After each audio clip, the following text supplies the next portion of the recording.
Ազգային ժողովի հարգելի փոխոստնակ, հարգելի գործընկերներ, սիրելի հայրենակիցներ, առաջնահերթ ուզում եմ շնորհակալություն հայտնել քաղաքացիական պայմանագիր խմբակցությանը իմ թեկնածությունը այս պաշտոնում դիտարկելու առաջադրելու համար եւ ուզում եմ նաեւ շնորհակալություն հայտնել Արսեն Թորոս կարճ, բայց շատ ակտիվ աշխատանքի համար եւ արդյունավետ եւ նրան մաղթել արդեն աշխատանքի եւ սոցիալական հարցերի նախարարությունում արդյունավետ կառավարում։ Հարգելի Տիկին Կյուրեղյան, ճիշտ ասած ես չէի ուզի անդրադառնալ այս խոսույթին, ես չէի ուզի անդրադառնալ այս հարցին, բայց դուք ինձ ստիպեցիք, որ ես անդրադառնամ այս հարցին եւ ես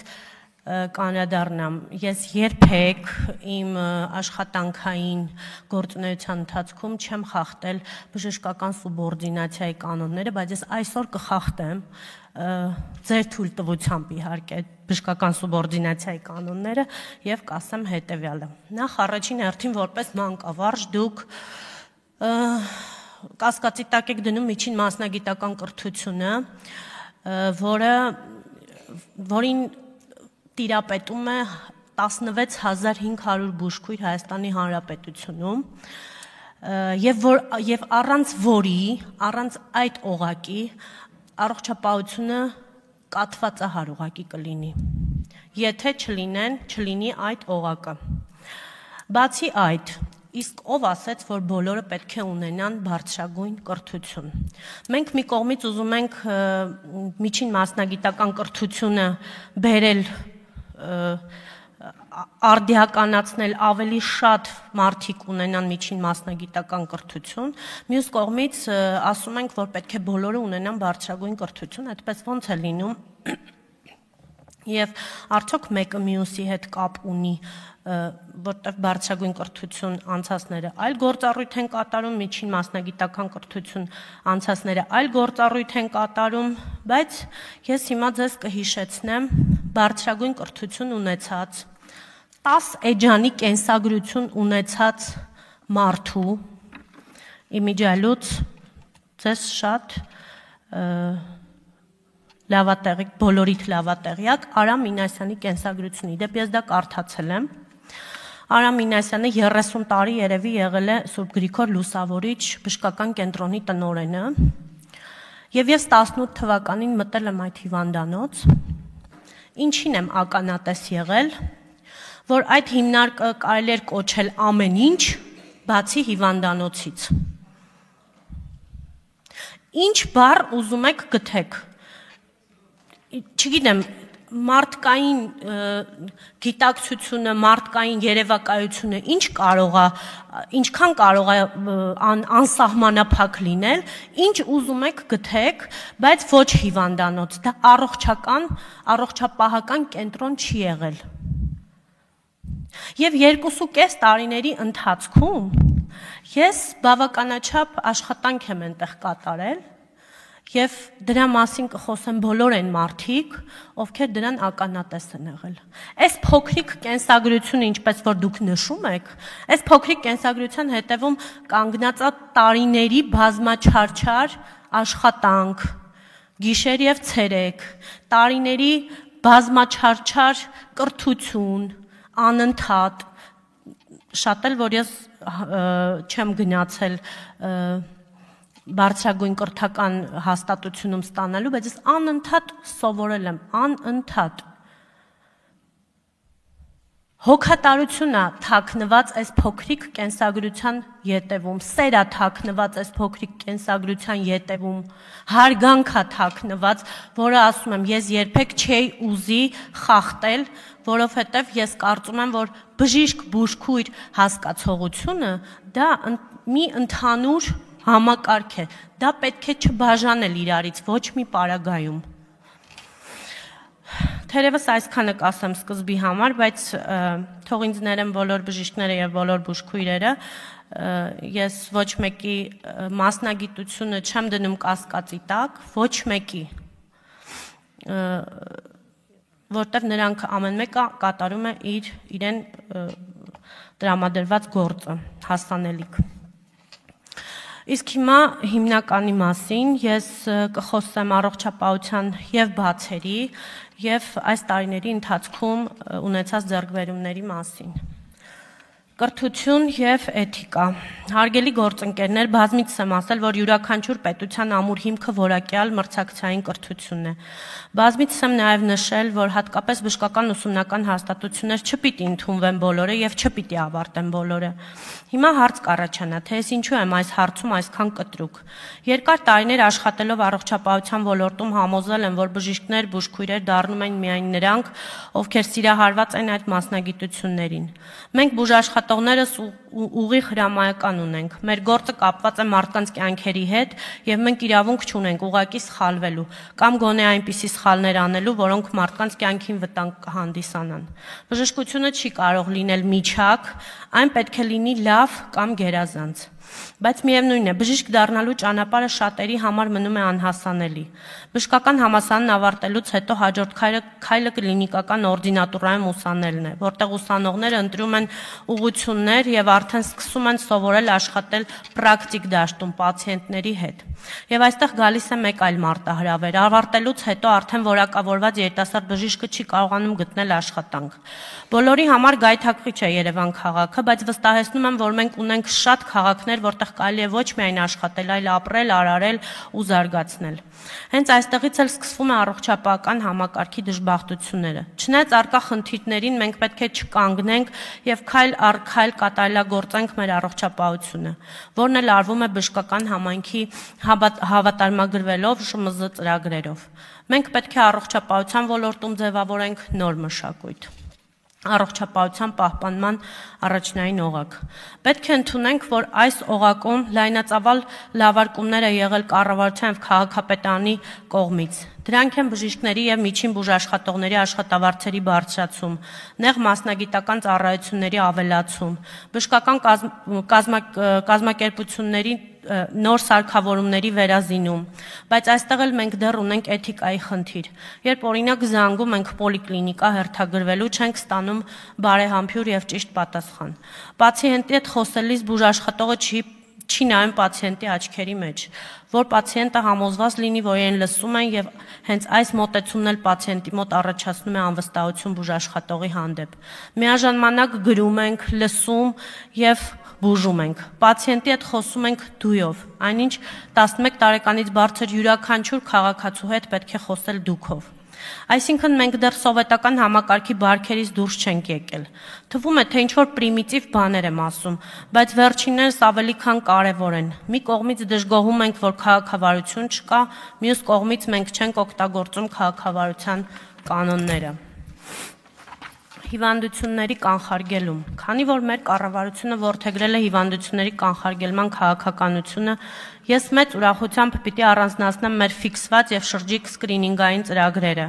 Դրանք մեր ժողովրդի համար ամենահաջողված եւ ամենակարևոր ծրագրերից են։ Դրանք վերջիններս կանխում են հիվանդությունների անբուժելիությունը։ Սիրելի ժողովուրդ, խնդրում եմ, տրված ժամանակացույցով անցնել այդ սկրինինգային հետազոտությունները չարաբաստիկ հիվանդությունները վաղ շրջանում կանխելու համար, եթե իհարկե դրանք հայտնաբերվում են։ Մեր կառավարության օրոք ընդլայնվել են սիրտ-անոթային հիվանդությունների, մասնավորապես աորտայի անևրիզմայի եւ գլխուղեղի կաթվածների հետ կապված ծրագրերը, որոնց վիրահատությունները կատարվում են բացառապես պետպատվերի շրջանակներում։ Ընդլայնվել են վերարտադրողական օժանդակ տեխնոլոգիաների ծառայությունները, ընդգրկելով արտոնյալ եւ անվճար պայմաններով շահառուների։ Պետք է նշեմ նաև օրգանների փոխպատվաստման ծառայությունների մասին, լյարդի, երիկամների, ոսկրածուծի ցողունային բջիջների աուտոփոխպատվաստումը։ Սրանք այն ծառայություններն են, որոնք կյանքի են կոչվել պետության ուղիղ հոգացության ներքո։ Ավելացել են անհետաձգելի բուժօգնության համար պացիենտների արագ ուղղաթիռով տեղափոխման դեպքերը։ Այս ամենի հետ մեկտեղ մարտահրավեր է մնում քաղցկեղը, որի ամբողջական բուժումը պետությունը դեռ չի կարողանում ծածկել։ Այսինքն որոշ քիմիոթերապևտիկ դեղամիջոցներ դուրս են մնում պետական պատվերի շրջանակներից, որոնք ինչ խոսք թանկ են, հաճախ անհասանելի մեր քաղաքացիների համար։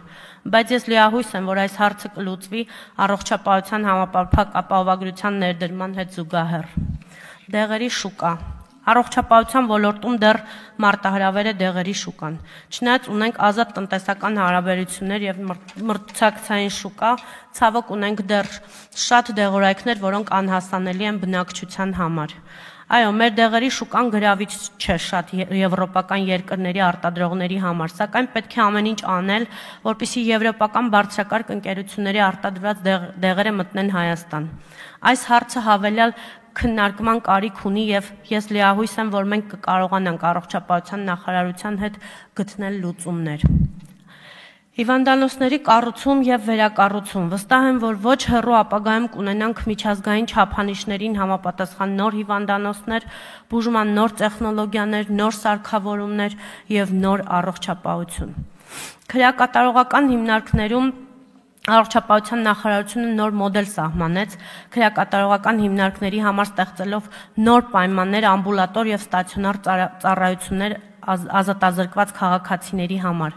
Առաջինը ներդրվեց Արմավիր քրեակատարողական հիմնարկում։ Ստորաբաժանումը հագեցած է դիագնոստիկ եւ լաբորատոր գործիքակազմով եւ 95 մահճակալով։ Վստահ եմ, որ կառավարության ֆինանսավորմամբ այս նոր մոդելը ել ավելի որակյալ բուժօգնություն կմատուցի մեր քաղաքացիներին։ Նպատակահարմար եմ համարում փոքրիկ անդրադարձ կատարել Հայաստանի Հանրապետության առողջապահության ոլորտի ֆինանսավորմանը։ Ներկայումս առողջապահության բնագավառի ծախսերը այնքան շատ չեն, որ կարողանան ուղղել մեր քաղաքացիների տրամադրված բուժօգնությանը ամբողջությամբ։ Այն քիչ է եւ հարկ է օգտվել տարբեր երկրների միջազգային փորձից գտնելու ճանապարհներ եղած ֆինանսները ավելացնելու արդյունավետ օգտագործելու համար։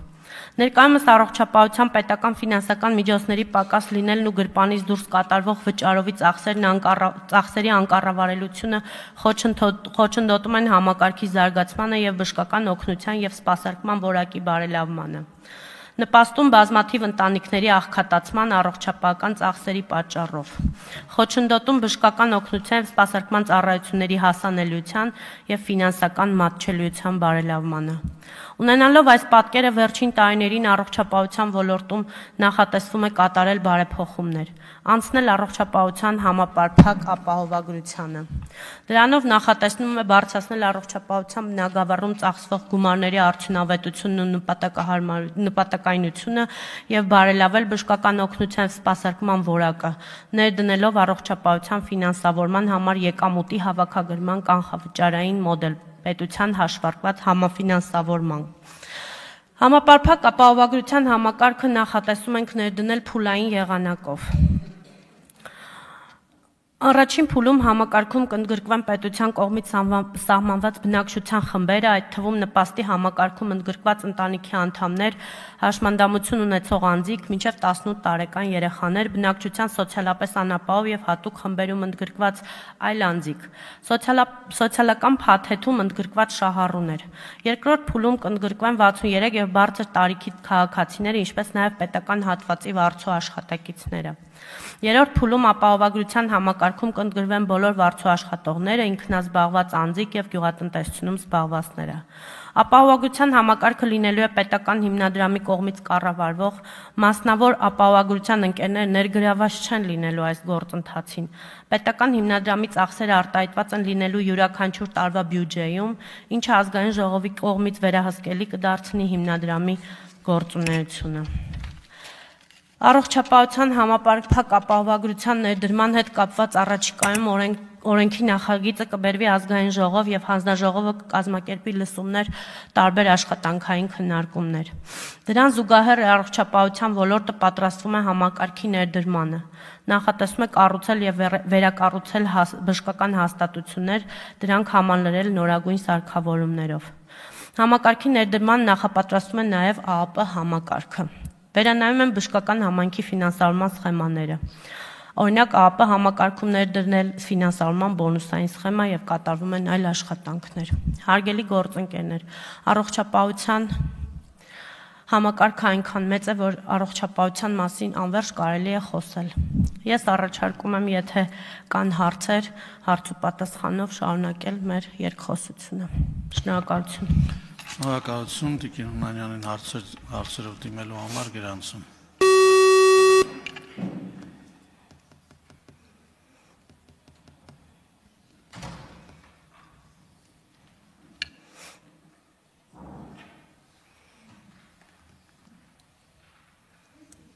Լիլիթ Կիրակոսյան։ Շնորհակալ եմ։ Տիկին Հունանյան, իհարկե ձեր կենսագրության մեջ կարծես թե բաց էր թողնված այն հատվածը, որ դուք եղել եք Երևան քաղաքի ավագանի, եւ դա հենց այն ժամանակահատվածներ, երբ COVID-ի համավարակներ, եւ ես ուղղակի չեմ կարող չհիշել այն դեպքերը, երբ դուք շաբաթներ շարունակ այո ձեր նշած սերն ու հոգատարությունն եք ցուցաբերում մահամերձ վիճակում գտնվող հիվանդներին եւ ձեր որդուն բերում էին, որպեսզի ուղղակի կարողանար տեսնել ձեզ հեռվից հեռվու պատուհանից, ներքևից, վերևից իր մորը, ով որ բուժ աշխատող էր եւ հիմա կարծես թե այստեղ հեգնում են։ Եվ վերջիվերջո ուղղակի չեմ կարող չանդրադառնալ Տիկին Գյուրեղյանին եւ նշել վերջին տասնամյակների այն անձանց հարյուրավոր, ում մենք տեսել ենք, ովքեր ունեցել են պետական հաստատության դիպլոմներ եւ ոչ միայն պետական հաստատությունների, այլ նաեւ մի շարք առաջատար միջազգային բուհերի, ովքեր եղել են ուղղակի ՏՄԱՐԴ-ի մարդիկ, ովքեր եղել են ոչ միայն ՏՄԱՐԴ-ի, այլ նաև քանդել են այն բուժ հաստատությունների կարևորագույն գործերը, որոնք պետք է լինեին հենքային, առողջապահություն, բուժ հաստատություններ եւ այլն։ Տիկին Հունանյան, ես ողջունում եմ ձեզ, ձեր թեկնածությունը եւ վստահ եմ, որ ձեր փորձը եւ մարդկային որակները խիստ բավարար են, որպեսզի դուք կարողանաք դրական արդյունք ցուցաբերել։ Շնորհակալություն։ Շնորհակալություն։ Արման Ղազարյան, համեցեք։ Տիկին Հունանյան, ձեր նախորդ աշխատած ժամանակահատվածի աշխատանքային փորձը իբրև բուժքույր կամ ավագ բուժքույր ոչ ոք կասկածի տակ չի դնում այդ ձեր պրոֆեսիոնալիզմը, այդ թվում նաև Տիկին Գյուրեղյանը եւ այդ 16000 բուժքույրերը, ովքեր որ իրենց սուրբ գործն են կատարում, ստեղ ձեր առաջադրված պաշտոնը պահանջում է բավականին բարդ եւ պրոֆեսիոնալ, այդ թվում կառավարման փորձ։ Խոսքը սրա մասին է, մեկ խղաթյուրեք այդ ամեն ինչը։ Իհարկե դա ձեր քաղաքական որոշումն է, բայց պետք է ամեն ինչ ճիշտ ուղղությամբ տանենք, որպեսզի կարողանանք մեկս մյուսին հասկանալ։ Ես ինձ համար մի քանի հարցեր եմ առաջ քաշել, ձեր ընտրվելու դեպքում ինչպես եք պատկերացնում իդրախտ համակարգում դրվել է շրջանառության մեջ մարզային ողջ բժշկական կենտրոնները, հիվանդանոցները օպտիմալացվելու է եւ օպտիմալացման քողի տակ, այսինքն կառավարման ձևն է փոխվելու, այսինքն բերեմ օրինակ Գեղարքունիքի մարզում դառնալու ընդամենը 1 բժշկական կենտրոն, տարածքն էլ հայտնի չէ թե կենտրոնը ոնց է։ Դուք ո՞նց եք պատկերացնում դրա ծախս արդյունավետությունը, բժշկական գործը, մնացած բաները։ Եվ երկրորդը, ձեր խոսքում նշեցիք, որ քաղաքում է կենտրոնացվում, ինչպես եք պատկերացնում գյուղական համայնքներում բժիշկների եւ այլ նեղ մասնագետների ուղղորդումը դեպի բժշկական հաստատություններ, որտեղ կան գաղտնիք չէ մարզերում կառուցված պրոֆեսիոնալ ժամանակակից հիվանդանոցներ, որտեղ նեղ մասնագետներ չունեք դուք։ Դուք պատասխանեք, հետո այս արձագանքի տեսքով մնացած, այսինքն հարցս վերաբերվում է օպտիմալացման գործընթացին եւ դուք ձեր ընտրվելու դեպքում ինչպես եք պատկերացնում այդ գործընթացը, ո՞նց է կազմակերպվելու բժշկական գործը մնացածները։ Շնորհակալություն հարցի համար։ Պարոն Ղազարյան, սկզբի համար ասեմ, որ